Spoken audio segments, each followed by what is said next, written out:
New York டைம்ஸ்ல அவர் 8ஆம் தேதியோ 9ஆம் தேதியோ ஒரு இன்டர்வியூ கொடுக்குறாரு. அப்போ அவர் சொல்றாரு, நான் என்னோட என் மொராலிட்டி என்னோட மைண்ட்ல இருக்கிற என்னோட தாட்டுக்கு தான் நான் மரியாதை கொடுப்பேனே தவிர இன்டர்நேஷனல் லாக்கு Yes, மரியாதை அவர் சொன்னாரு. கொடுக்க மாட்டேன்னு சொல்லிட்டாரு. அப்ப இதுக்கு மேல நீங்க அவர் என்ன பண்ண முடியும்? யாரெல்லாம் சேர்ந்தா அவர் அடிக்க முடியும்? இந்த கேள்விக்கு பதில் இல்லைல்ல. இல்லை இப்போ என்ன கேள்வி நான் அதான் கவனிக்கிறேன். அதாவது நான் சட்டத்துக்கெல்லாம் கட்டுப்பட மாட்டேன், சர்வதேச சட்டத்துக்கு கட்டுப்பட மாட்டேன்.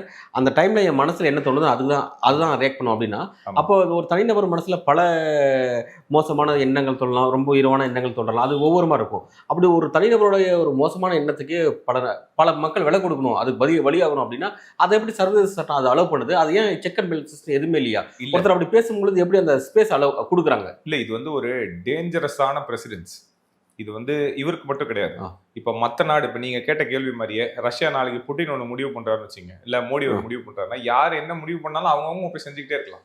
இது வந்து நம்ம என்ன நினைக்கிறோம், நம்ம எப்படி பாக்குறோம்னா, அமெரிக்கா வந்து வெனிசுவேலால மட்டும்தான் இன்டர்நேஷனல் லாவை மீறுதுன்னு. இது அப்படி கிடையாது.